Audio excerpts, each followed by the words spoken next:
दाम मिलेगा। जो हमारे सरकार, जो समाजवादी सरकार में मंडियां बनी थी, उन मंडियों को अगर चौपट किसी ने किया तो इस सरकार ने चौपट कर दिया। कोई भी नई मंडी नहीं बनी है एक भी, जहां किसान जाकर के अपनी एमएसपी ले सके। ऐसे तमाम उनके वो बिंदु हैं जो घोषणा पत्र में शामिल थे और 9 बजट के बाद भी हम देख रहे हैं। वहीं इन्होंने कहा कि हम गन्ना किसानों का अगर 14 दिन में भुगतान नहीं होगा तो हम उसमें इंटरेस्ट देकर के उनका भुगतान कराने का काम करेंगे। पहले दिन से ये सरकार कहती है कि हमने इतना पेमेंट किया है, इतना भुगतान किया है, एक बकाया नहीं बताते और दूसरा क्या कीमत बढ़ाई है गन्ने की, कितना रेट बढ़ाया गन्ने का, आज तक सरकार नहीं बता रही है।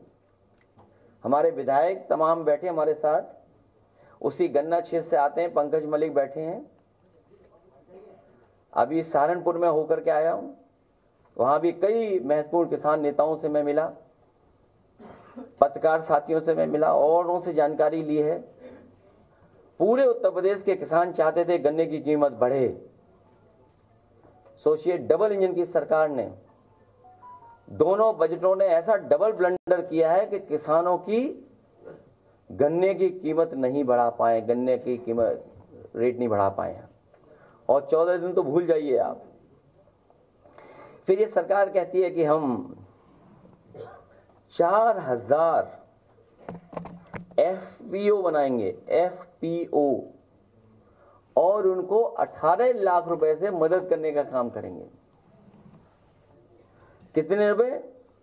उन्हें 18 लाख तक की वित्तीय सहायता प्रदान की जाएगी एफपीओ को।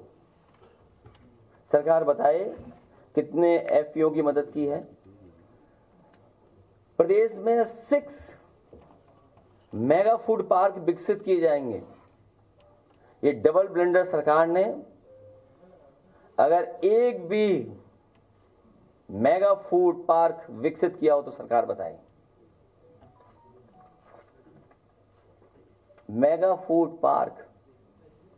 और मुझे याद है उस समय की सरकार से मिलकर के, उस समय की दिल्ली की सरकार ने उत्तर प्रदेश में कई फूड पार्क के लिए, प्रोसेसिंग के लिए योजनाएं लागू की थी, जिसमें मुझे याद है एक कन्नौज और दूसरा बस्ती में। लेकिन सरकार ने पता नहीं क्या रुख अपनाया है कि अभी तक वो चालू नहीं हो पाए।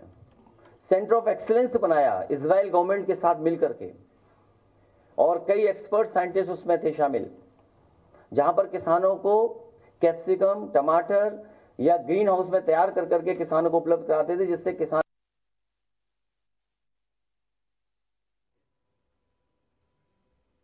तो देखिए, अखिलेश यादव को आप सुन रहे थे। आज उत्तर प्रदेश का बजट पेश हुआ है। कई सारे वादे और दावे योगी सरकार के द्वारा, उत्तर प्रदेश की सरकार के द्वारा किए गए हैं और उसी बजट के ऊपर तमाम जो सवाल हैं वो अखिलेश यादव के द्वारा उठाए गए।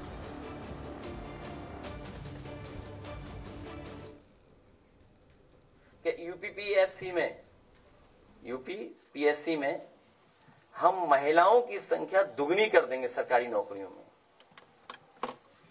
इनके घोषणा पत्र में है कि यूपीपीएससी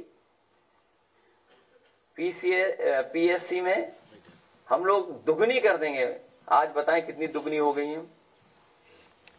500 करोड़ की लागत से state talent search and development scheme शुरू करेंगे। कहो तो ये मुख्यमंत्री जी पढ़ भी ना पाए।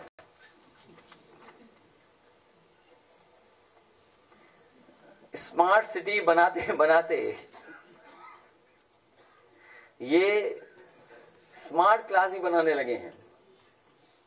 ऑडियो वीडियो प्रोजेक्टर के साथ स्मार्ट क्लासरूम बनाई जाएंगी। Computer lab, cyber lab, art room निर्माण किए जाएंगे। वाईफाई की व्यवस्था की जाएगी। आधुनिक इंफ्रास्ट्रक्चर एवं वर्ल्ड क्लास सुविधाओं के साथ विश्वविद्यालयों के निर्माण होंगे। आज ही मैं अखबार पढ़ रहा था कि लखनऊ यूनिवर्सिटी रो रही है कि उसे बजट मिल जाए।